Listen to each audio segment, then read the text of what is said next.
one thing that is a constant is that whatever the left attach itself to, they seem to destroy. Mm-hmm. And these are gigantic movements that had positive political momentum until these leftards started grabbing onto them and hooking their teeth into it and dragging it down. They shoot themselves in the foot, but of course, before that, they try and take everything else down with them.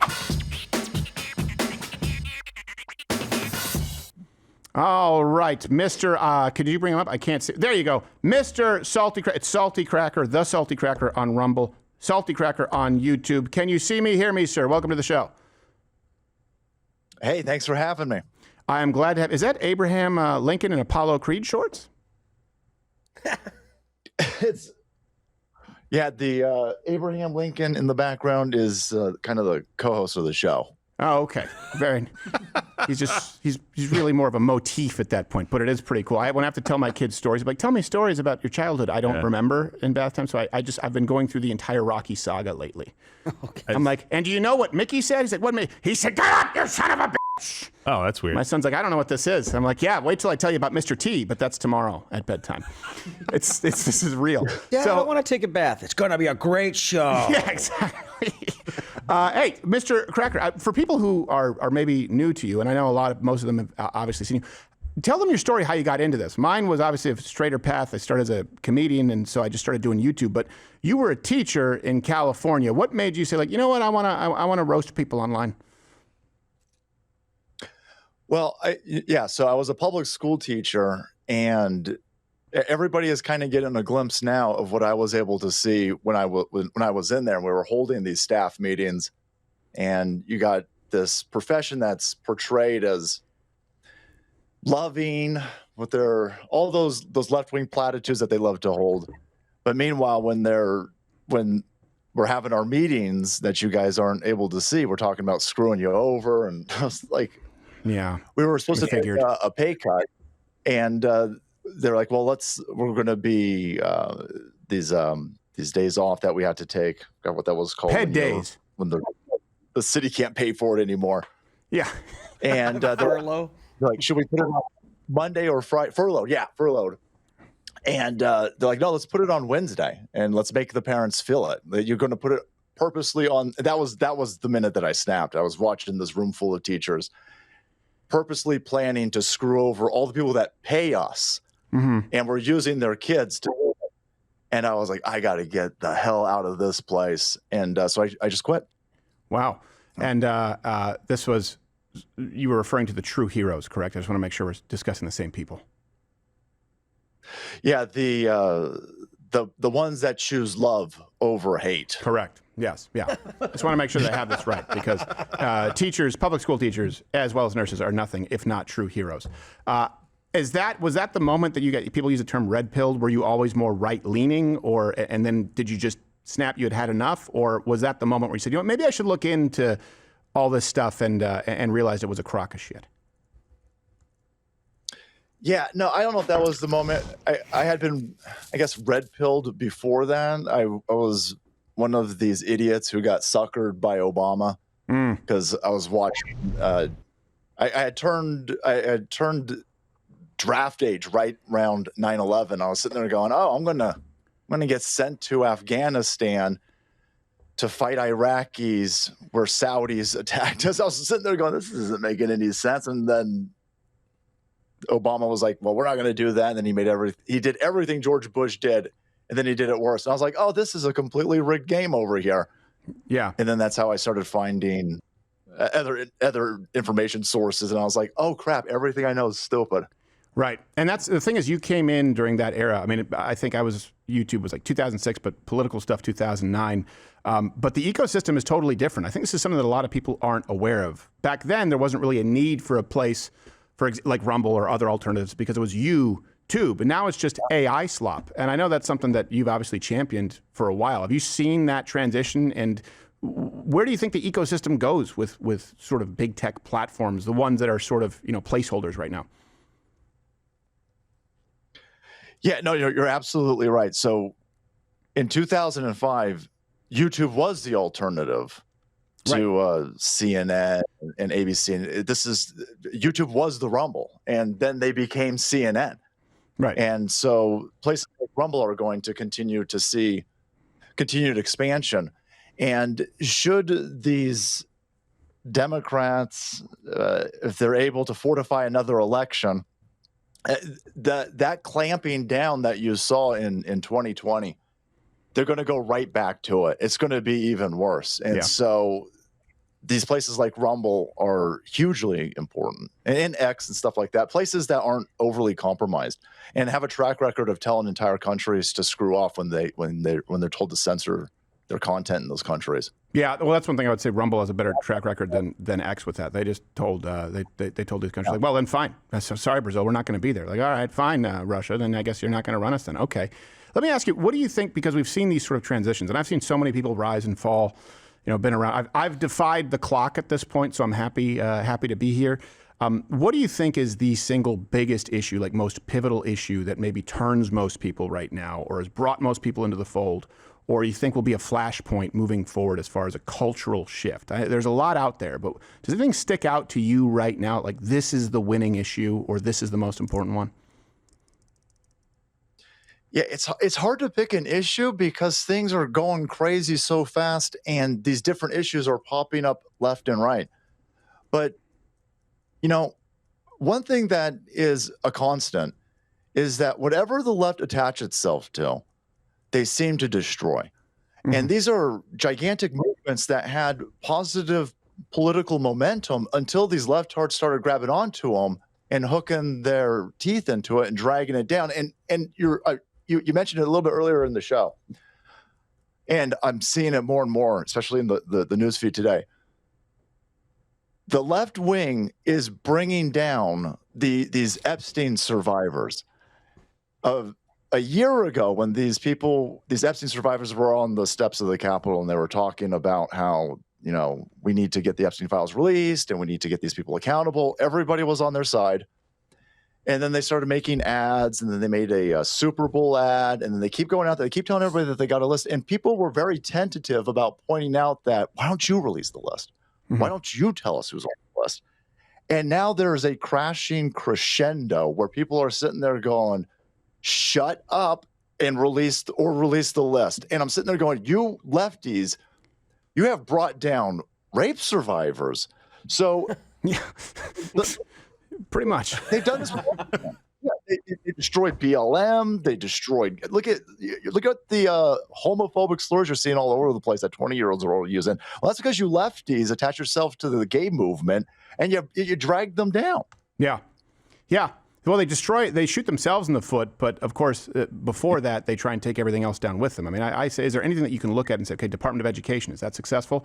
Obviously, you just touched on that. No. We look at feminism. That's a big one. Has that made women happier? No. Gen Z women, liberal Gen Z women are more miserable than any group of people before them, and they're statistically dumber than generations before them. If you want to look at financial stability, you want to look at the family unit, anything that you can look at objectively, you have a generation of people who've grown up under this experiment. They are fatter, sicker, dumber, more mentally unwell, and the left has had control over all of these institutions throughout the entire rearing of this generation. The results are in. Yeah, it's undisputable at this point. Yeah. Completely. And then I wanted to ask you, because this is something, and forgive me if it's, but I think this is well known, and your wife has been, Lane the Brain has been dealing with him, our producer, has been dealing with your missus. She is Latina, which is quite common, I will say, for many people on the right. I mean, Tim Toolman, my woman, we're a nice white feminist, told me that's sexist. She likes it. I refer to her as my woman, also is Latina. Why do you think that's so common for all of us racists on the right? that we're snatching up all of the Latinx chicks? Yeah. It seems to be like it's a pandemic, I hear. Yeah, no, this is just a continuing trend of our white supremacy. This is why we have empowered ICE to kick out all of you Mexicans so we can still all the thick Latina chicks. That's right. That makes sense. And I will say, that's right. Your wife is Mexican. My lady is like a Brazilian/Cuban. So she's, the racism amongst Latin Americans, Latin people is something that I think Americans will never comprehend. I'm sure you probably hear it from your wife, like, oh my God, that was rough even for me. Like Peruvians and Chileans, they would murder all of them. We don't understand how prejudiced they are in South America. Well, yeah, no. So, like, when I was in the education field, there's one of the highest amount of racism I ever saw were Asians against other Asians. Yes. You should see the Filipinos attack and the Chinese. I'm sitting there going, oh, Yeah. okay. We're at staff meetings and they're yelling at each other and they're calling each other stuff that I can't comprehend because I don't speak the language. But the whole meeting is about how white people suck and how white people. We need to make sure that we explain white privilege to children because white people are so racist. Meanwhile, Asians are hurling horrific slurs at each other during the staff meeting. Yeah, well, they actually view each other as subhuman, the Chinese and Japanese. Like they wanted to eradicate each one wanted to eradicate the other and would tell you they're not people. But here, because a tranny can't take a dump at the right bathroom in Target, we of course are the evil colonizers. We've talked about this quite a bit. I know you do a lot of commentary and like reacting to videos. So being that your wife is Latina, I wanted to show one to you and get your take on this because I will say, to me, one of the biggest issues is obviously feminism and the dating dynamics now are horrible, right? And if young men speak out against it, they're just called chauvinists, they're called misogynists, whereas young men want the exact same thing that men have wanted since forever. A lot of women have changed their expectations. And every now and then I'll come across a piece of propaganda online where I go, oh, this is really damaging. And this one is perfect because I showed this, first off, to everyone here in the office, and then I showed it to my woman who's Latina. And her reaction, it'll make sense once you see it. She said, some crazy bitch is going to get smacked because she believes this and it'll be her fault. So that was her reaction to this video. This is one of the Gracie family members, Brazilian Jiu-Jitsu. By the way, this lady does a bunch of great work, rape defense, stuff like that. But then she's veered into toxic relationships. And here is a video that is presented where it seems like the opposite of the point that should be made. And then I'd love to get your reaction. Let's bring that up, Noodles or Toolman. Who are you talking to? Get out of here. Get out of here. I have the right. It's not our business. Caesar, you were violent towards me. No, not really. You provoked me. Okay, this is the never-ending discussion of are acts of violence justified by someone who escalated the situation. And sometimes it's the women who escalate. Sometimes. But men can never respond with aggression because they are so much stronger than us. All right, that's enough. We don't need to watch all of it. Now, here's the thing, Mr. Cracker. Because of Marvel films, I have been led to be afraid of women and how capable they are. You now know the response from my Latina woman. I was like, is that violence if you're assaulting a man and he pushes you by your wrists off of him? Because this whole video is saying, like, women, you shouldn't do that, but you can. Your thoughts? Well, I'm just a wild racist. I have no idea what the hell she said. The Mexican murders in there. I'm not allowed. So I gotta let a woman beat me up because men are stronger than women, I think is the translation to what she said. Yes. Correct? Yeah, no. This is again it's a continuation of it's just brain AIDS. You women are going to get your faces smashed in. You're going to get the equal rights, but the equal lefts that come right behind those, right, and kick right in the gut. Yeah. Well, what I love is like I'm like, well, it would be one thing if he followed up and was like, and to the body, sort of working her kidneys, you know. Yeah. But instead, she's grappling him, and he pushes us off with the wrists, and then she goes, "No, you were violent with me." And his answer is totally. He goes, "No, I wasn't. You provoked me." And he goes like, "Piece of shit. You should let her beat you." Like I'm sitting there watching, like, am I? I asked him, like, is this me? Yeah, it's not like he got on top of her and mounted her and like Ralphied her. Well, I guess the message is, so, boundaries is the term. Like, so men are allowed to issue verbal boundaries, but you don't have to respect them. You can violate them physically, and a man can't defensively get you off of him. I think that's the message that's being taught to young women. You shouldn't do it, but you can, and he can't protect his physical space. This is why men are checking out of the dating pool. Did I miss it? Didn't she lay hands on him? Many times. Do you want to play it again? Let me play it again, just up until his totally sensible response for which he is villainized. Let's play it just from the beginning until the X. Who are you talking to? Get out of here. Get out of here. I have the right. It's not our business. Caesar, you were violent towards me. No, not really. You provoked me. That's it. Okay. But yes, this is you the saw it right. Ending So I'm way confused because I thought that was like Assault, correct. I was sitting there going, "Oh, they put this together." No, so that's a real thing. Like, that's a channel that's trying to get women punched in the face. That's what it seems. Now let me ask, how do you think your wife would react if she watched this video? I'm willing to bet she would have the same reaction. Like, what? She was grabbing him and. Yeah. Oh no, my wife's Mexican. This is I grabbed, and she was she's on the guy's side. She was like, "No, that's going to get you cinco across the face, boys. You don't grab people, and there's not going to be an issue. And don't grab towards people's stuff." Yeah, but this notion. Well, yeah, you guys can't. I can do whatever the hell I want because I've got boobs. But once I lay hands on you, you can't do anything because you've got testosterone. Right. That doesn't make any sense. Well, it's also really hard to sort of. What was that? Sorry. Yeah, but we're trying to make sense of a crazy world, so it doesn't.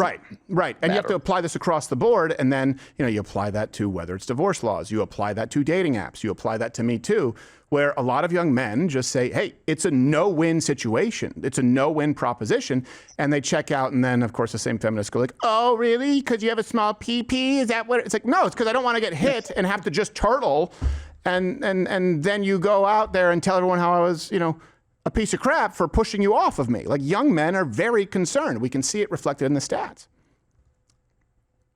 Yeah. Well, I couldn't imagine having to go into the dating pool these days. If my wife leaves me, I'm just going to be gay. Yeah. That makes sense.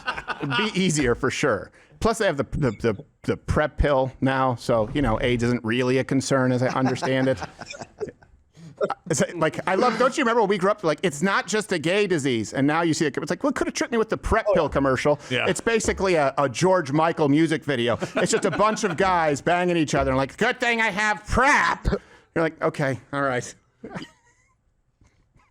No, when we were kids, you would have entire Mr. Belvedere episodes where it would be a freak out because a kid shared a cupcake with a kid who's got AIDS. Right. And now you've got California reps and they're like, listen, we need to make sure that it's totally fine to give everybody HIV. You don't have to disclose that. I'm sitting there going, no, that's a bioweapon. You guys are maddeningly insane. Right. It's crazy, this world. We ran the old clip of Captain Planet. There was like a kid drinking at the drinking fountain. The bully goes, "Hey, don't drink from that drinking fountain. Johnny has AIDS." And that's what we were taught. That's Zooms in. Yeah, zooms in, a little single tear like he's a Native American picking up trash or some shit. I do have, we're going to go actually to Rumble Premium here, but where's the best place for people to find you? And then I have another clip that I wanted to go over with you since that's obviously in your wheelhouse. But best place for people to find and support you, sir? Yeah, just put Salty Cracker in the Rumble search engine. You'll find me.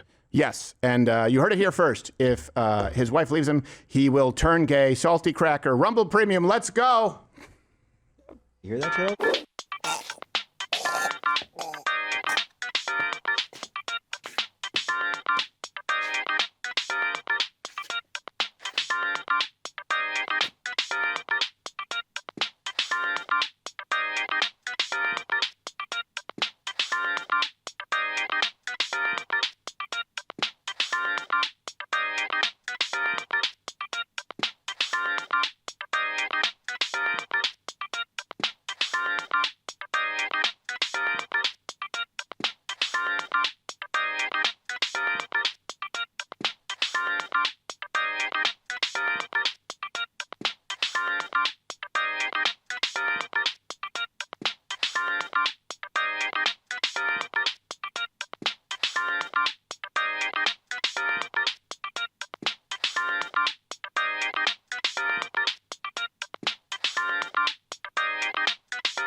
All right, we are back with Mr. Salty Cracker.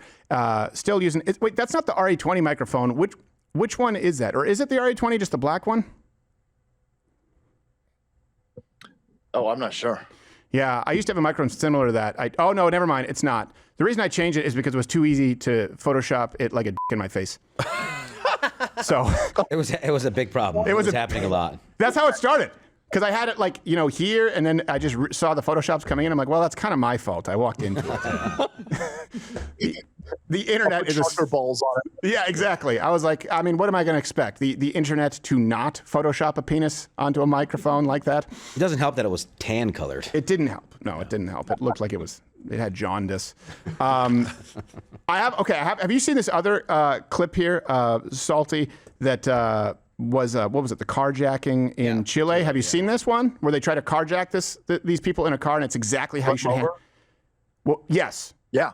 Oh, you did? Okay. Well, let's just watch it again because it's fun, and many people watching haven't seen it. All right, let's watch this one. And then I have so many questions. Linkin Park in the song. It's not mariachi. That's a good start.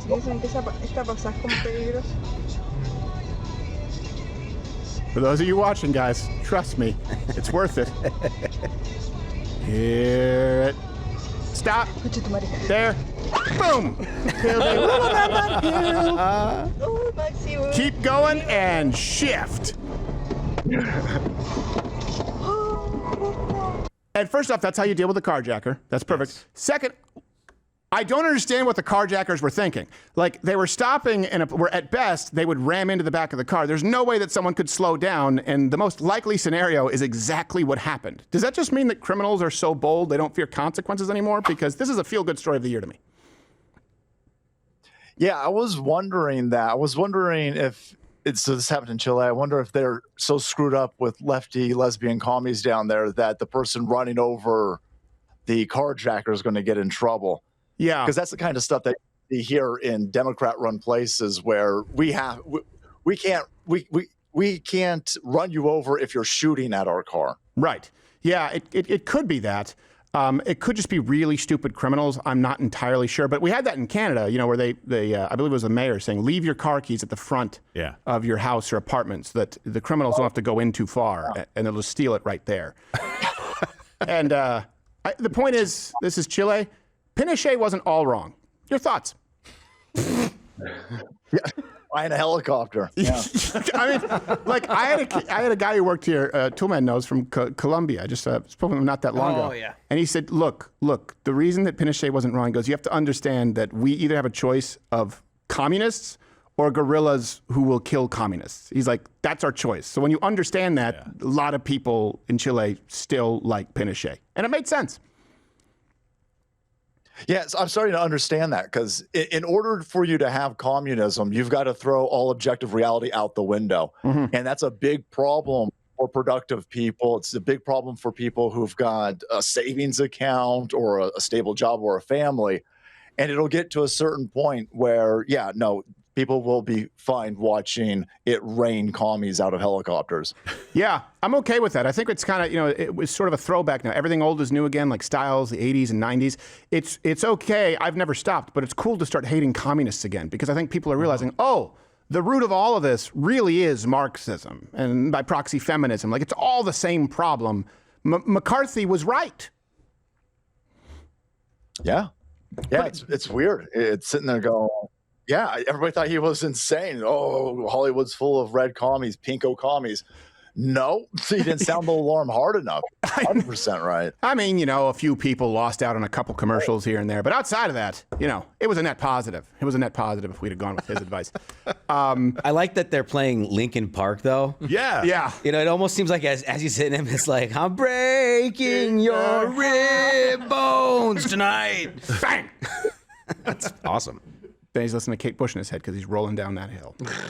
And I guess that carjacker made a deal with God. Hey, here's another one that's fun. I'm sure you've seen this, but here is Don Lemon deciding, like, hey, what would be a good thing to do is reveal to the whole internet that my driver is a fag. Let's play it.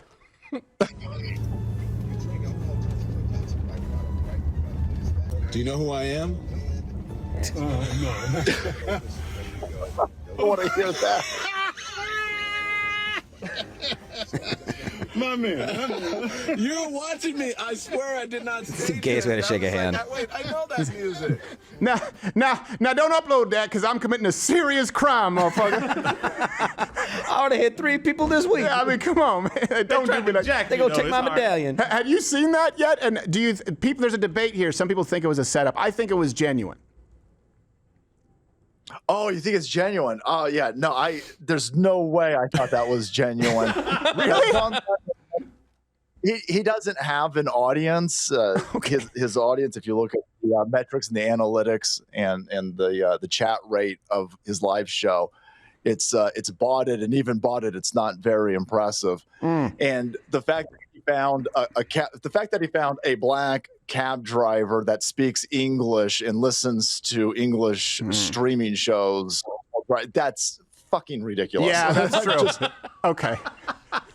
I stand corrected. Yeah, you make a good case. It's far more likely that he'd be prepping a pressure cooker with nails in it. True. I think it's real because of the fact that guy is committing a crime. He's watching a video on his dashboard. Yeah, I mean, it's either way. It's a really crappy thing for Don Lemon to do to stroke his own ego. Yeah. Like, don't upload that, man. If he's a fan, don't do him like that. Yeah. Have you had any interactions with Don Lemon? Have you been like the target of a concerted sort of hit piece effort yet? Because Don Lemon was involved with one of mine.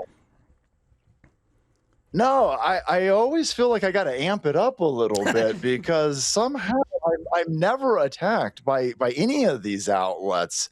I remember the socialism is for figs dude a long time ago. I'm like, when will Vox or any of these lispy weirdos write something about me so I can laugh at them? Yeah, that was. It's funny. That brings me to the Don Lemon story. That was the Vox apocalypse, right? And again, the context there is Vox was co-producing. People don't remember Vox, NBC Universal with YouTube. They had co-produced series, and then they had Vox Explains. And so we criticized all of the Vox Explains. Like they had, they had other ones like Electoral College. It wasn't just that lispy queer. And of course, he was their ambassador, so we criticized him more than most. And so then it was this catalog, like a highlight reel, they took of, and the worst thing I said was lispy queer back then. Now I'm worse. And they did this reel. And so the Hodge twins were coming here in studio. And they were going to their hotel, and in the lobby, CNN was playing. And so every now and then, my dad pops Crowder's on the show. So the Hodgmans walk in, they go, "Man, I saw your dad on CNN. We were checking in the hotel, man, and there's just a highlight of you going queer, queer, queer, queer, queer, queer." And of course, Don Lemon just goes, "Disgusting."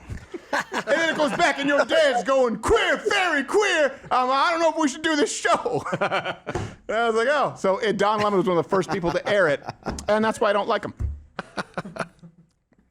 It's a fantastic impression of the Hodge twins. Yeah, a few less N-bombs because they can't get through a phrase without saying it. But let me ask you, outside of streaming, and obviously people know you for your political cultural takes, like what do you do? What do you do in your down? A lot of guys don't have hobbies anymore. I assume you do. I hope.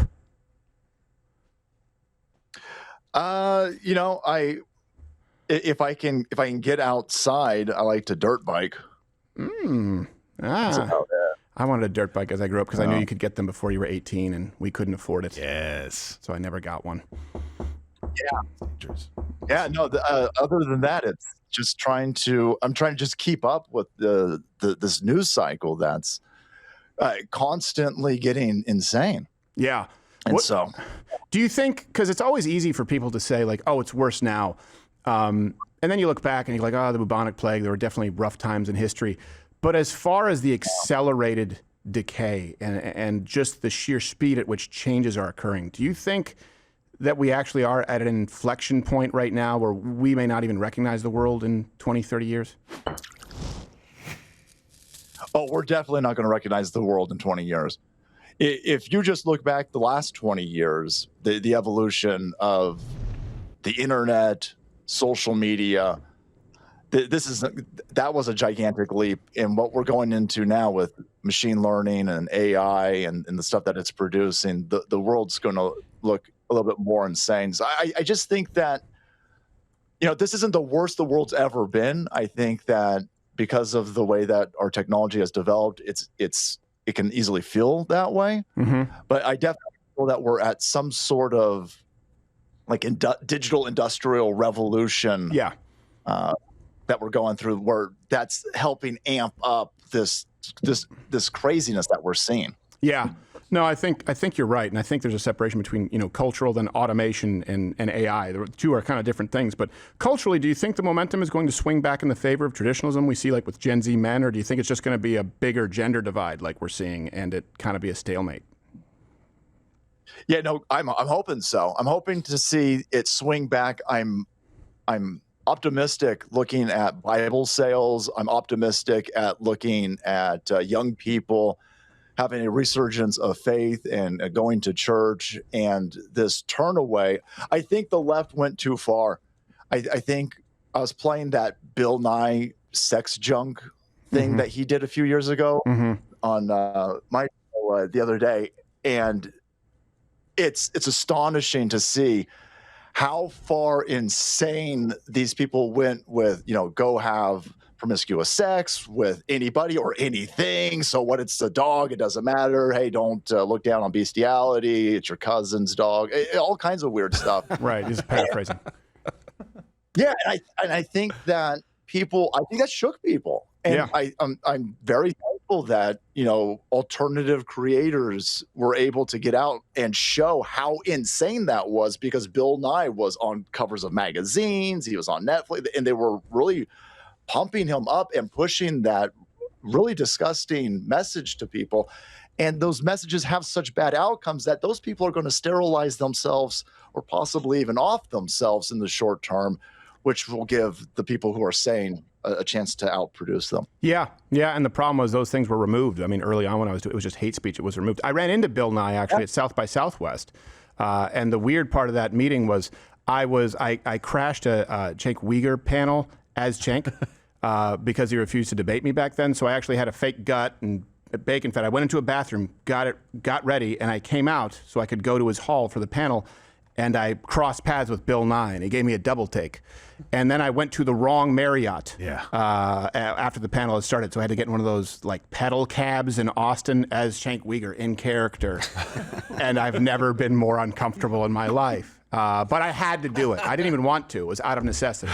So that was my interaction with Bill Nye. He was walking around hoping people recognized him, and very few people stopped him. Gerald, you had a question I saw. I did. Salty, you mentioned AI, and I've been following this very closely. There's an article on X that's gained a lot of views. I think it's probably over 60 million as of this morning on AI and what it's going to do. Did you see that? I think it's something big is happening. Was the little card that was put up. Did you see that article?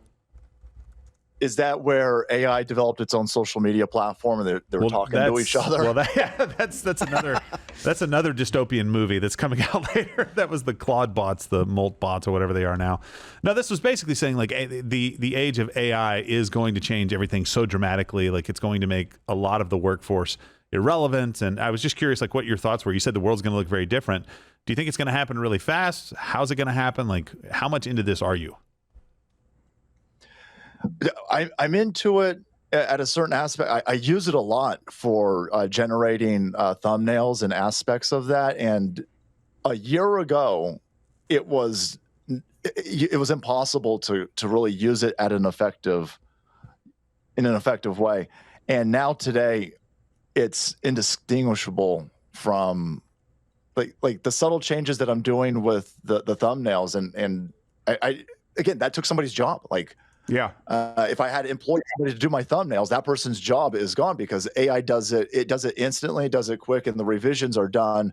I'll do 15 revisions in 30 seconds. It's as fast as I can type it. And so it should create other avenues. I'm not saying that AI is going to take everybody's job and now we need universal basic income in order to support civilization.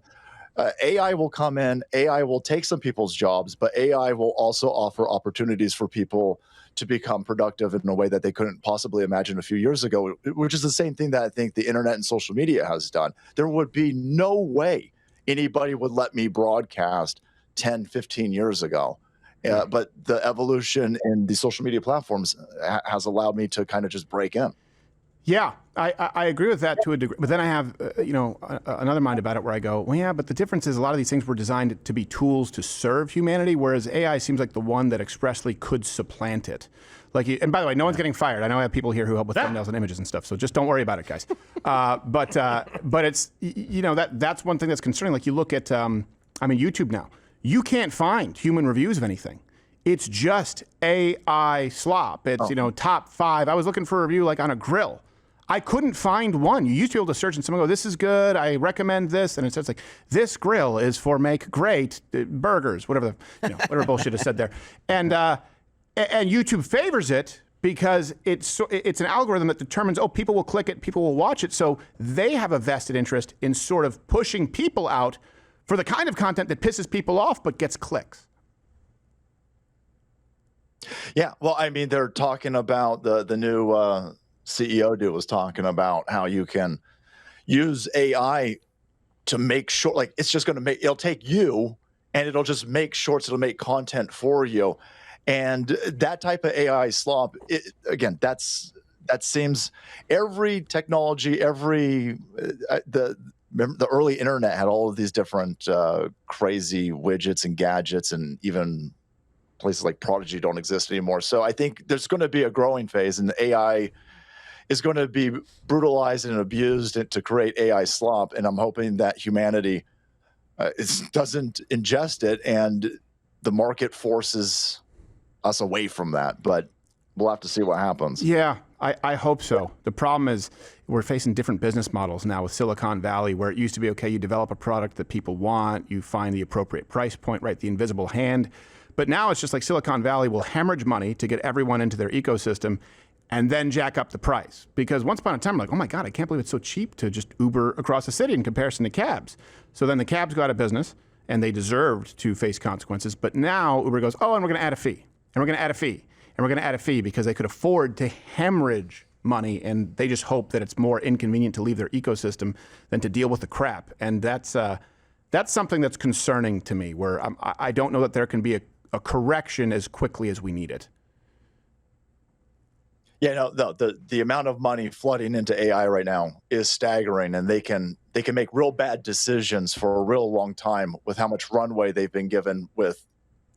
It's essentially fake cash, by the way. It's not even real cash. They're just dumping fiat, digital ones and zeros into a bank account, and so they're getting away with stuff they wouldn't be able to get away with if they had to actually burn their own money. Yeah, it's so I don't know. Gerald is a doomsdayer, and I'm like, I'm kind of where you are. I'm like, it'll have some pros and cons, but I think this is different from even the printing press or the automobile or horse and buggy, the internet. I'm like, this is unprecedented because it could supplant a lot of humanity. But I don't know. Maybe people said that too, and they're like, shovel? Oh no, what about Mr. McSpoons over here? Come on, what's he gonna do? Hey, with the Irish, what do you got against the Irish? Yeah, exactly. Mr. McSpoons is my grandfather. So I don't know, but I think it's one that we don't have the answer to yet. All right, Mr. Cracker, I know you have other work to get to. You're a busy man. Best place, again, for people to find you and support you. We appreciate you making the time, man. Hey, no, thank you guys for having me. Just punch Salty Cracker or Sodium Honky, which I'm stealing. Thanks, guys. Yeah. Yeah. Well, it sounds more medical, so people aren't concerned with the hypertension. It's better than soy saltine. Yes, it is. It is. Yeah. That's actually another guy. That's actually an AI slop channel. He's Chinese. Yeah, which, by the way, you may want to get your lawyers on that, because it's just a Chinese guy doing an impression of you, and it's terrible. He's like, oh, so salty, so many cracker. You're like, I used to be public school teacher. Yeah, you eat me, I settle your stomach. We're like, well, this is not his channel. You're just talking about foodstuffs. All right, Mr. Salty Cracker, we appreciate it, brother. We'll see you soon. All right, be well. All right, guys, take care. You too. Salty Cracker, everybody. Oh, you're still here watching this on YouTube? There's no more. It's over.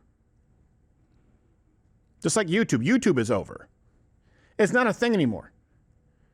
How many Seth Meyers clips do you need? Head on over to Rumble. Follow me there. Live on weekdays at 11 a.m. Eastern, where we can actually speak freely and don't have to self-censor. YouTube it's really not a thing. Like, you ever seen one of those towns that maybe was like a mining town, or maybe they made some kind of alloy. You say, hey, I wonder what they did in this town. It takes a while to find a person who can tell you what they did in that town, and even then you don't fully understand it. That's YouTube. YouTube is that town. So go to Rumble.